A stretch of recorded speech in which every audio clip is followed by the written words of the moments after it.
Hey Gengar gang, what is going on? My name is Ryan, this is the Analytic Gengar, and welcome to another video. More importantly, friends, welcome to the first ever PokeChat. So, today's video is going to be a little bit different, friends. Typically on this channel, my main form of commentary comes in the way of my TCG Toolkit and Card Vault videos. TCG Toolkit and Card Vault are both well-researched, partially scripted, and typically very formal in the way that they're laid out. I typically do a lot of research on a topic and then try to present as objective and fact-based a case as possible for a particular set of cards, for market prices, or for a particular how-to guide in the Pokemon TCG hobby. However, today's video, PokeChats, but by the way, we might rename based on how people react to it, and if you have a good idea for PokeChats and the potential name for this new series, please let me know that down below. But PokeChats are going to be a little bit different. In these types of videos, they will be more off the top of the head types of commentary. I am trying to do what is effectively a podcast-esque type of video. So a lot less fact-checking right then and there, and a little bit more subjective, opinionated commentary that hopefully sparks a lot more conversation.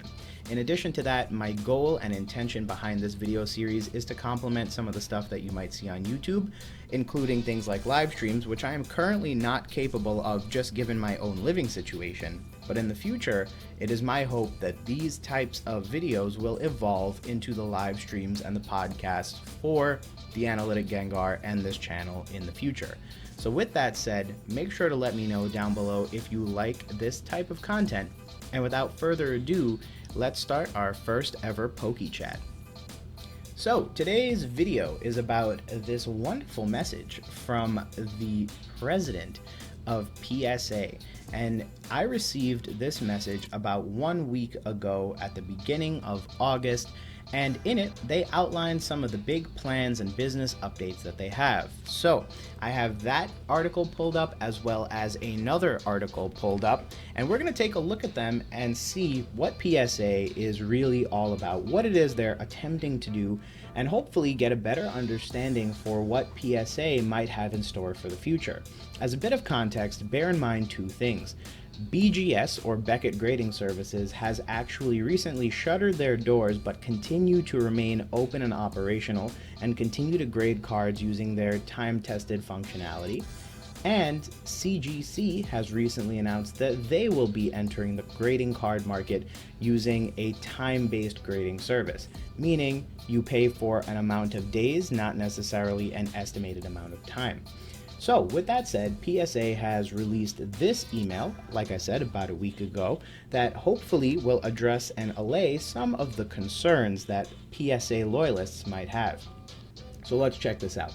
First things first, they say, hey, collectors, today's email is a continuation of PSA's ongoing efforts to communicate business updates to our incredible collector base.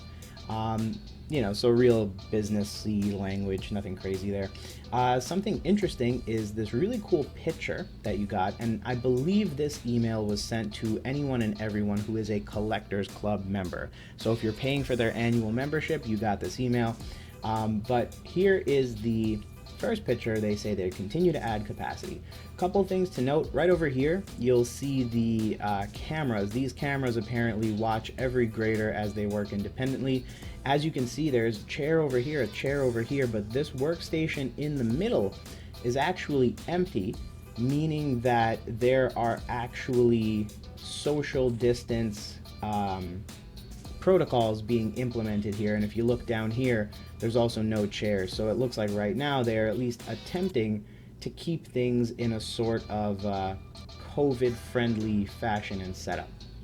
Now, down here they say that they've completed a build-out of their operations, and in doing so, they have even created a new department for value submissions. If you don't know what the value submissions are, they're basically PSA's all-time, every-time bulk submission rates. So basically, you can submit cards at like $10 a card, and they're probably going to take like half a year to do, but this is the idea behind the value submissions.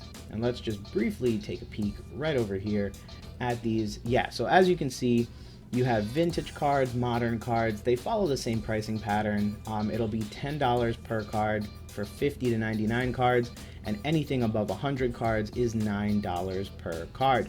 In addition to that, you can see that there are some high demand pricing, meaning that basically they can adjust the price upward or downward based on how they feel on a given day. So one thing that people are really praising PSA for is creating this as a business, because it's actually pretty slick. Basically, whenever you think it's too much, you can raise the price, and hopefully that will keep people away from a particular service while you can continue to work through the backlog.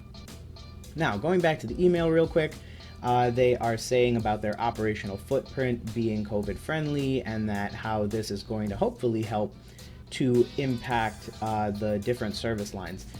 Just last week alone, Collectors Universe added 20 new hires as part of our growth initiative. Now, right here is where I actually want to go ahead and make some comments. So over here is another article.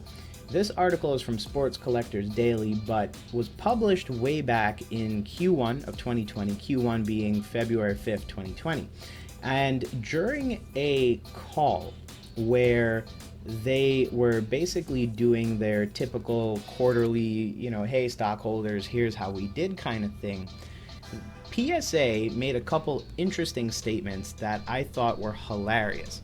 So, as a Pokemon enthusiast, one of the things that I really enjoyed hearing about is right over here, where Joe Orlando, the president of Collectors Universe, which happens to be the parent company of PSA DNA, told shareholders that there was a significant interest in Pokemon cards. So amazing that we were able to, our entire hobby was entire to get up there and be acknowledged.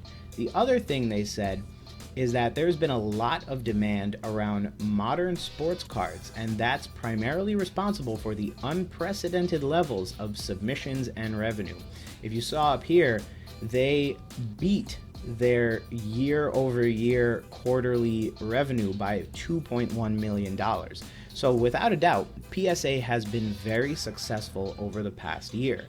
Down here, they say that PSA receives about 6,800 items per week, with peaks as much as 85,000 at the end of the year, and that, in a quarter, they're shipping out 770,000 cards and autographs back to customers.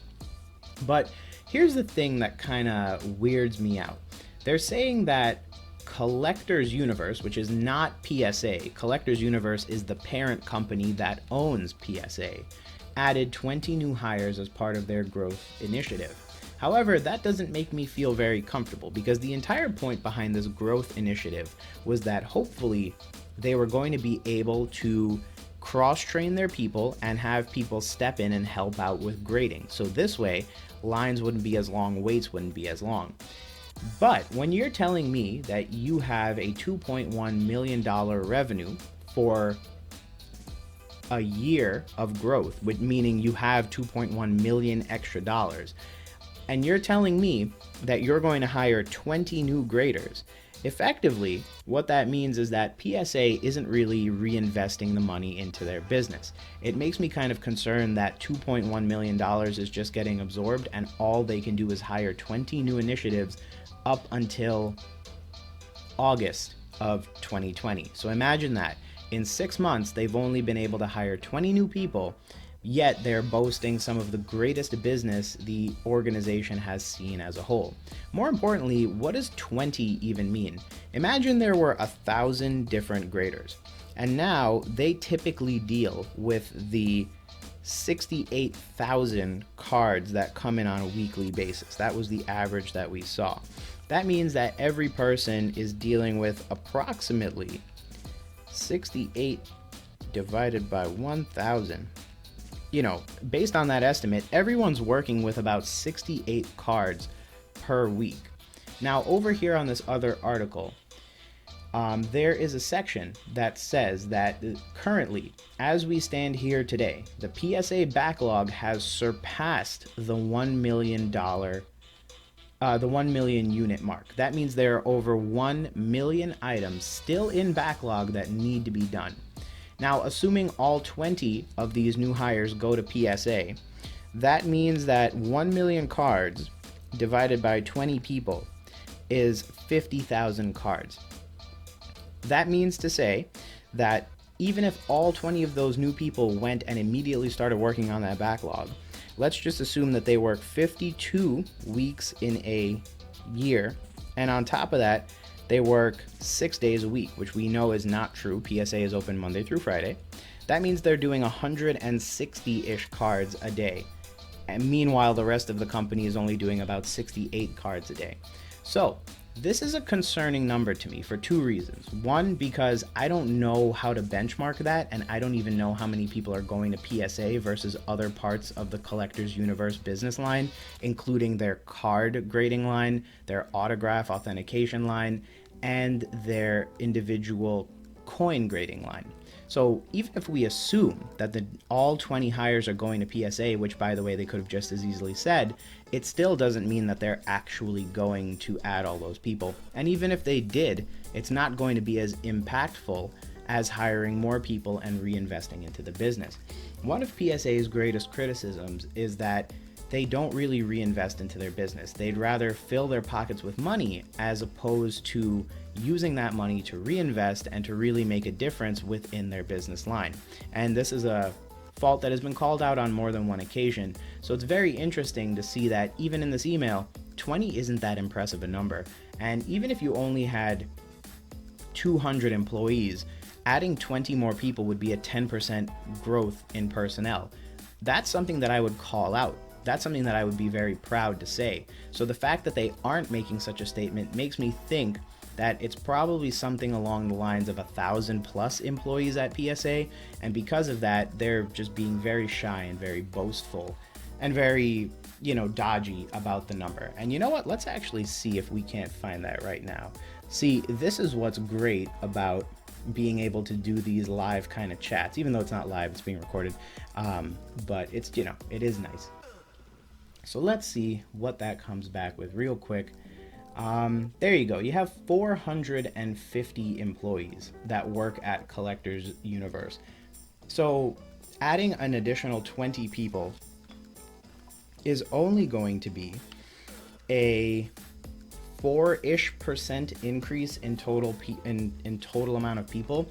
And PSA has gone as far as to say that they will try to cross-train their existing employees rather than hiring new ones. So if you grade coins, you may now be tapped on the shoulder and said, hey, go grade cards.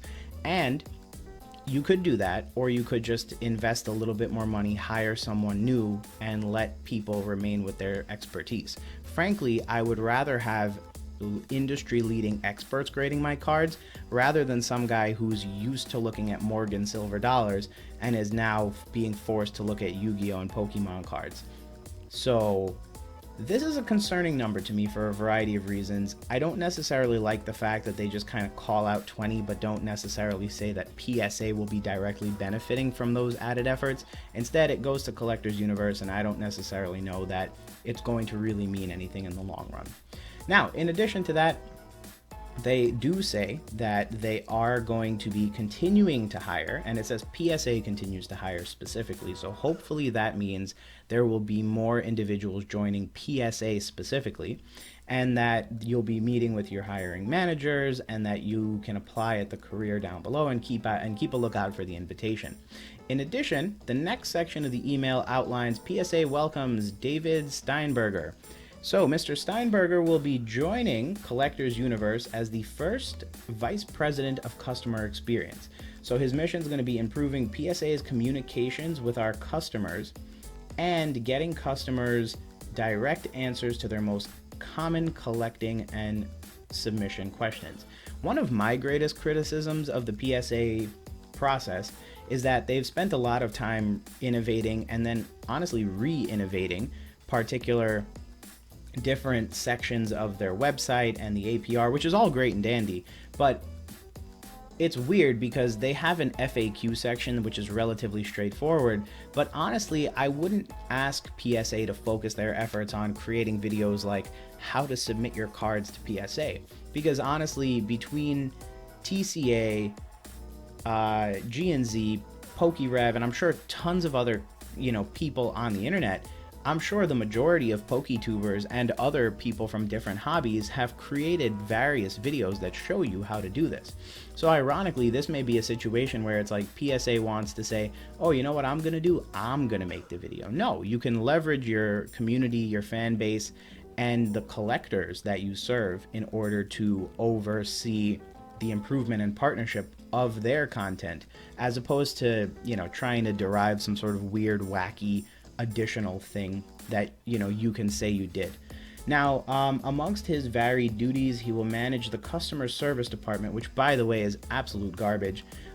Calling PSA's customer service department nowadays during the coronavirus is basically about as valuable as getting sent directly to voicemail, leaving your information, and never receiving a call back. And apparently, he is a lifelong collector and longtime submitter to PSA, so hopefully he realizes that there can be a lot more transparency in that entire process, and they even go as much as to say that he possesses a unique vantage point, and hopefully that will help improve its communication efforts with the fan base. Please look for his positive impact coming soon.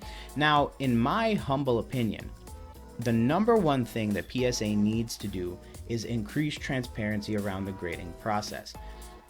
Cards go in, and every accusation in the world has been levied at them across message boards and Facebook groups and people getting angry and posting. It can be anything from, oh, hey, here's a random, intern who's just going to grade your cards. And again, you have no unique way to identify who graded your cards, what their logic was. Some graders will, put a little sticky note and kind of show you what was wrong on the card and why it didn't get the grade that it needed to get. But for the most part, you don't have that kind of transparency. And just as a random aside, let's just go to Beckett's website super quickly and let me show you this. Not B&G Foods, Beckett Grading Services. But let's go over here super quickly. Now, take a look at this. When you go on Beckett's website, you see that, as I'd stated, offices will be closed effective July 27th. Obviously, this is to protect ourselves as well as our customers, but we will be accepting mail-in orders. Notice how the very first thing on this website is a list of people and their Beckett email addresses that you can reach out to in order to receive more information. Let's compare that with PSA, where if you attempt to go and find their various amounts of information, you will see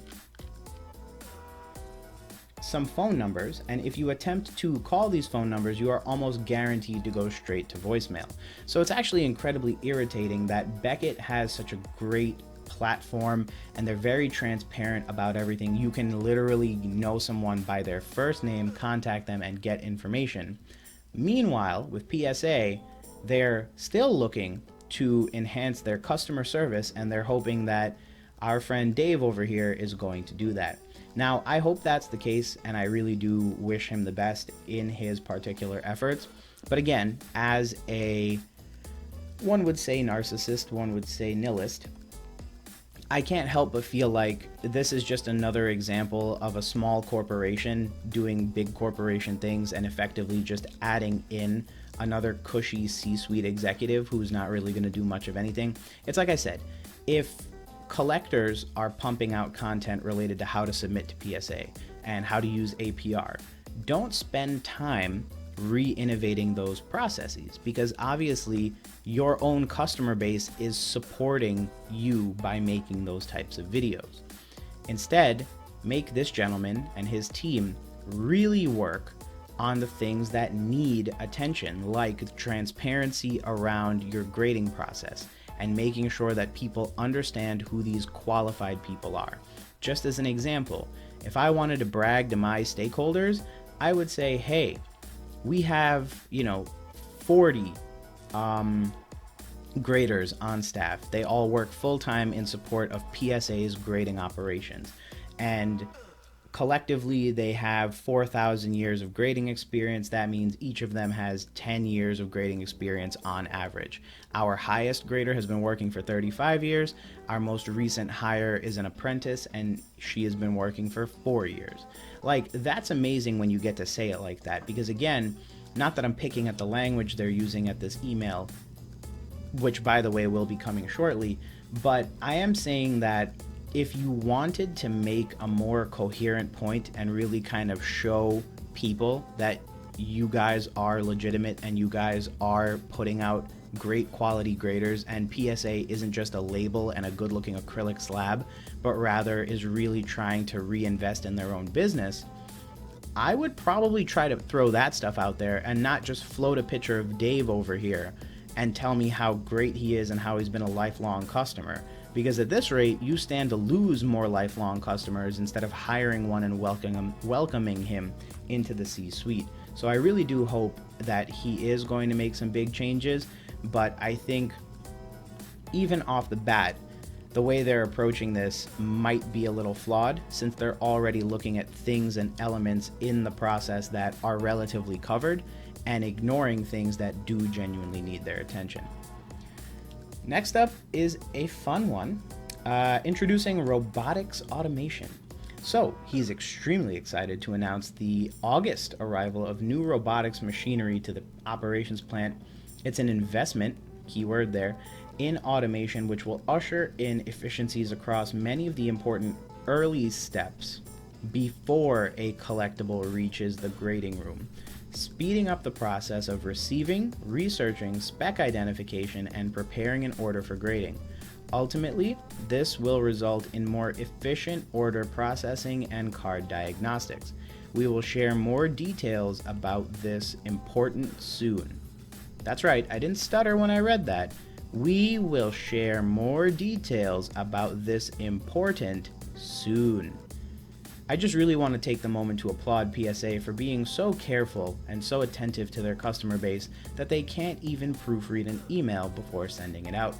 Really great job, guys. Now, let's talk about robotics automation. Automation is one of many things. Now, in the video, which I won't be playing in today's clip, you can see that it's a Mitsubishi arm, and I really can't tell you what that whole business back there is. Oh geez, I clicked on it. Oh, that's lovely. All right, what is it? Well, now I'm curious. What if I click on it? What happens? Oh wow, that's excellent. All right, let's play it and see what happens.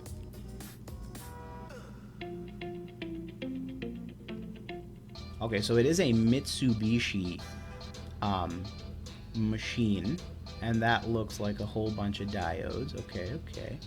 I'm really curious what the whole point of this is. Like, are you just showing me a car factory and then you're gonna be like, look, it's PSA, haha. Alright, they have some empty plugs over there. That's good, that's good. You know what the funny thing is that, okay, they've put their logo over it, very good for them, but I don't get how or what that's going to do in terms of cards. Now, let's take a look at this. Now that you've seen the video that I very clearly said I wasn't going to show, it will usher in efficiencies across many important early steps before a collectible reaches the grading room. That means that, you know, the part at the very beginning, like the part where you've already filled out a submission form that logs your cards in using their taxonomy? Yeah, that part. That's what's going to get added efficiencies added to it. Now let's stop and think about that for a minute. Back in the day, PSA had a paper form. You filled out the form, you kind of wrote it in. So you didn't write, like you would write in like Charizard First Edition. Then when you mailed it in, quite literally the grader or whoever received it had to open your form up and then match your description and the physical card to their internal classification. Because as some of you know, it's never as simple as, oh, Charizard First Edition. For them, it goes by a completely different name, and I can actually show that right here real quick. So let's scroll all the way up here and then go to Pop Report. And then, so if I type in, you know, Charizard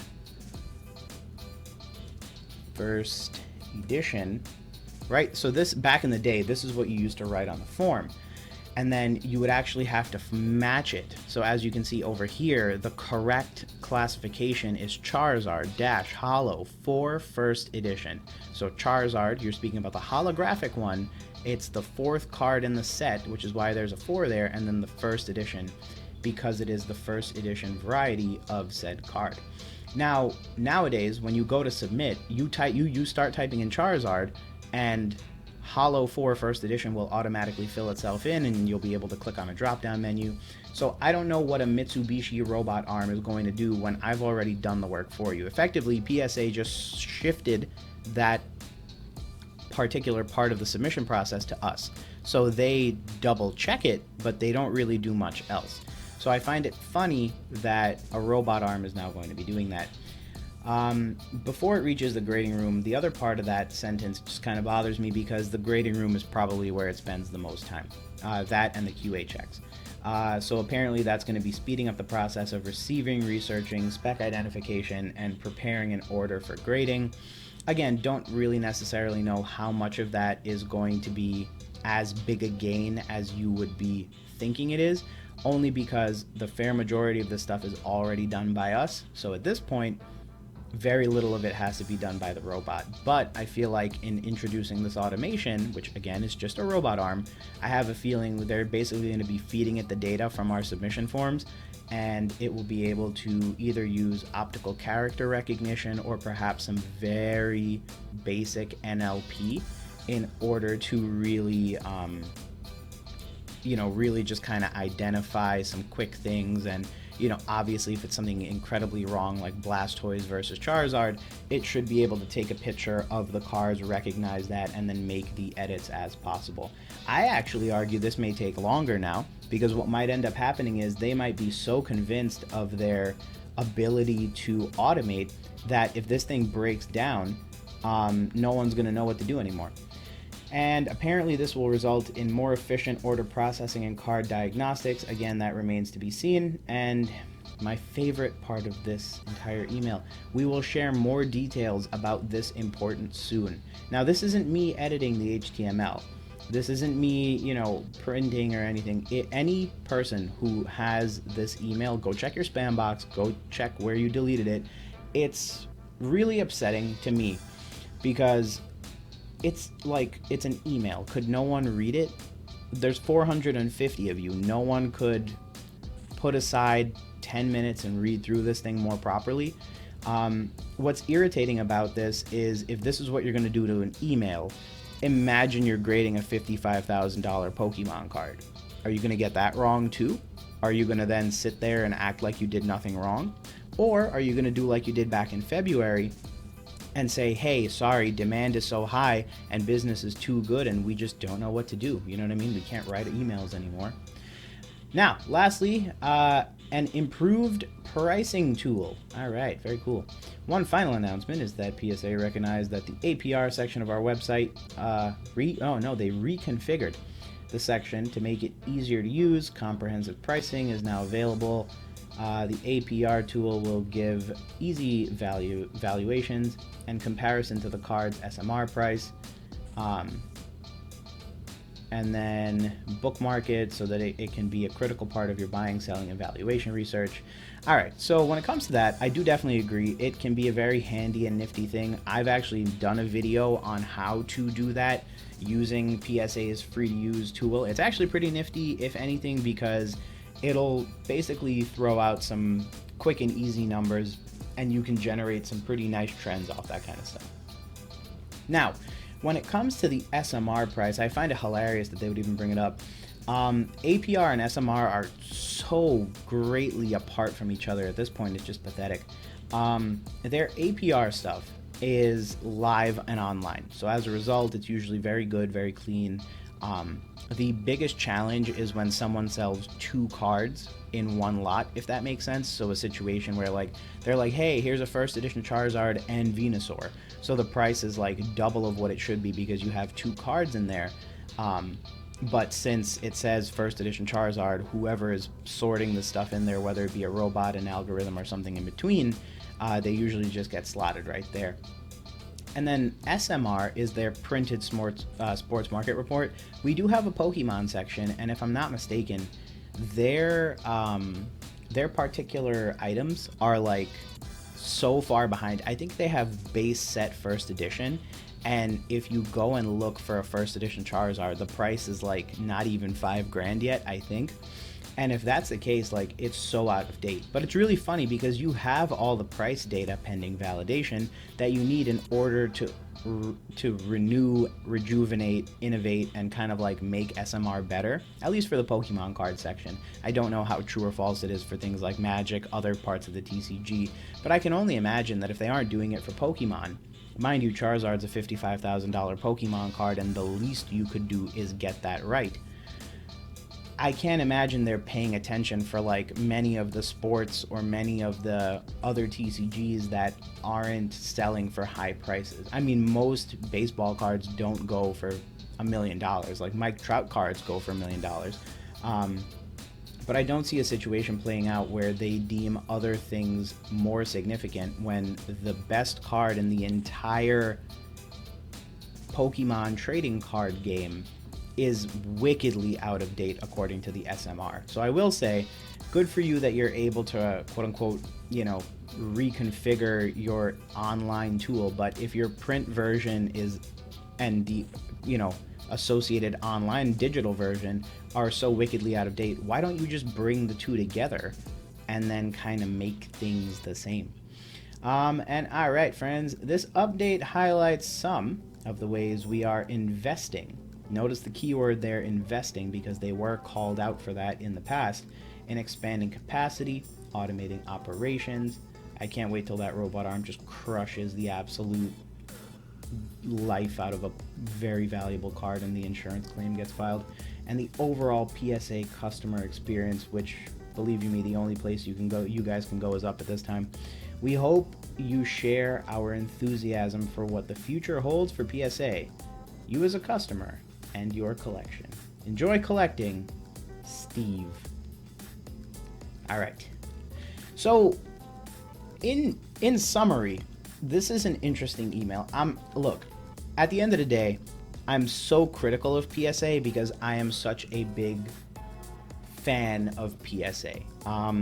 This email, this email is one of those emails where it's like, I really hope everything you say is true, because in doing this, what you're doing is you are further increasing the value of a PSA certification on any graded Pokemon card, on any, graded pack, anything like that. The more you all do to make your customer base supremely loyal to you, the better off it is. So I'm actually rooting for PSA. I really hope that everything they say in this email, other than the typo, they do. Because I want them to be the very best that they can, because that just means that at the end of the day, my collection, which as you all have seen on this channel is a lot of PSA cards, will also hopefully continue to appreciate and go up in value because they're in that holder. My fear is that PSA is going to end up being just a pretty case, and CGC and BGS will slowly start creeping over and onto their customer base by really just delivering two things: a better and more transparent customer experience, and faster and still accurate trading card grading times. Those two things PSA needs to do. I haven't seen them make a move towards that, and as I had mentioned at the beginning of this video, whenever you submit to PSA, it's always an estimated turnaround time. With Beckett and with CGC, you pay for the amount of time that you want it to be in. So the goal is that if you submit something in 30 days, and you'll get it back in 30 days. And I believe back in the day, and probably still, Beckett has a guarantee of that. So I'm rooting for PSA. I hope they do everything they do. If they continue to add capacity, it's going to create more graders. I don't like the fact that they're cross-training their graders. I think that's gross and just a pretty poor and transparent way of, like, ooh, look, we're gonna speed up operations. But realistically, all you're doing is asking your fry cook to work the cash register in the meantime. Like, in my head, when you're talking about high-end collectibles, I want a specialist. when it comes to their, new corporate bloat, I mean, Dave, the hope is that Dave is going to go in there, and as a customer, he's going to have a lot of great things to improve upon. My fear is that the only way one gets named Vice President of Customer Experience is because you've been a huge advocate for PSA and you've been willing to turn a blind eye. Now, I'm not accusing him of that, but I do think it will be important for him to remain very level-headed as he goes about his operations, because the goal is that all of the things that he's experienced are just as bad, slow, ugly, or confusing as what the rest of us do, and because of that, it's going to give him that unique vantage point to do the things and make the changes that need to be done in order to keep PSA a viable grading option and not something where cards go to sit for 6 months and you have no clue what the next step is going to be. Robotics Automation, all I have to say about this is that I cannot wait to hear whose card got crushed by a robot arm. It's going to be amazing to hear that. Realistically, I think there's so much more they could be doing with this. CGC uses computers to scan and highlight defects in cards. So if PSA is saying before it hits the grading room, they're already behind the curve on this. But that doesn't surprise me because they're also touting this as an investment when realistically they could have spent more time and more energy in the grading room using things like 3D scanners and using things like optical character recognition with those cameras that they have literally dangling above the people's heads. They could have added some additional equipment right here, right over here, and they could have been in a better position because they would have been enhancing the grader and their experience, which is where they should be focusing. Instead, it's like they don't listen to the feedback anybody gives them, and they just kind of do things that look cool and then put a snazzy video in the email for me to watch. And then, the improved pricing tool, I'm happy this is good, but I can't ignore the fact that APR and SMR are so far apart at this point that SMR is basically irrelevant to me. Again, that might only be my experience, but hopefully in the future it will be better and they will start converging the two into one fully automated data aggregation and pricing tool, because I do think that could be a very big part of why people use that website specifically in order to get the things that they want to see in terms of pricing and research. So friends, with that said, thank you for joining today's video. I hope you enjoyed this first PokeChat. It was definitely a little different. As you can see, hopefully now you have a better idea for what I mean with TCG Toolkit. I try not to be so sassy and opinionated. With these types of videos, I will do two things. I will definitely attempt to be a little bit more sassy and a little bit more opinionated and give you my honest feedback and my own thoughts on it, which, by the way, that's what this video is: my opinions, my thoughts, my experience. So it's definitely not indicative of anyone else's. If you've had similar experiences, I definitely invite you to share them down below. But also, if you've had great experiences with one or any of the aspects that this email has covered, definitely feel free to share those down below too. It's always good to hear both sides of the story and to get as much diversity of thought as possible.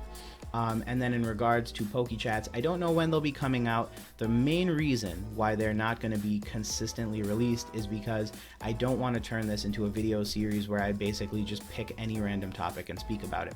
Obviously, there are tons of amazing creators out there that are speaking on Pokemon news as it comes up, and I love that because I think it's a great way to bolster knowledge within the community. However, that said, I don't want to just basically reiterate what they said. I liked doing this video because it was something unique and something that I don't think was widely covered. So I will really just kind of take my time and do these videos whenever something comes up. But if you have an idea for a video or you know of something that I could possibly cover, definitely feel free to let me know that down below or reach out to me either on Instagram or via my email. With that said, friends, thank you again for checking out today's video. Sorry that it was a little bit late. Been a busy day, but hopefully everything else should be coming up with relative frequency. I hope you guys are doing well. Make sure to check out the next couple of videos coming out on the channel. I just filmed a whole bunch of stuff, so I have something coming up that I'm not going to be able to make videos on the weekly, but instead what I will be doing is I will likely just be recording a whole bunch of stuff, posting it up, and then I'll be back around the first week of September with some fresh new content, including Darkness Ablaze openings and things of that nature. But thanks again for checking out today's video, friends. Hope you guys are having a good night, and I'll talk to you real soon. Peace.